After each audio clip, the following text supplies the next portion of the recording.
how to generate traffic using an affiliate program. An excellent and often overlooked way of getting traffic is establishing your own affiliate program. If you've been involved with internet marketing for any length of time, you probably are already familiar with the concept of affiliate marketing and have probably already made some commissions for yourself. In this case, however, we're talking about joining the other side of the equation. In other words, you're going to have affiliates promoting your products.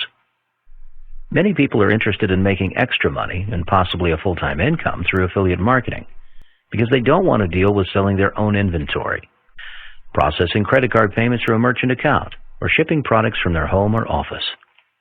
With so many people looking to get started with internet marketing by becoming affiliates, this is an excellent opportunity for you to generate more traffic and revenue for your online business. You see, those affiliates can take care of much of the groundwork and generate traffic for you by sending people to your website through their affiliate link in exchange for commissions.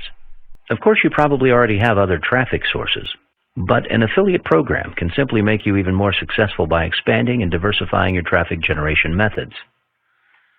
An easy way to start an affiliate program is to simply join one of the popular networks that handle all of the annoying tasks like tracking and commission payments for you. ClickBank is very popular and user-friendly when it comes to digital information products, but some internet marketers prefer to use other affiliate networks in order to avoid commission theft. A few of the other affiliate networks include Linkshare, eJunkie, and Pay.com. You can, of course, establish your own private affiliate program if you're confident in your ability and for some reason want to avoid the popular affiliate networks.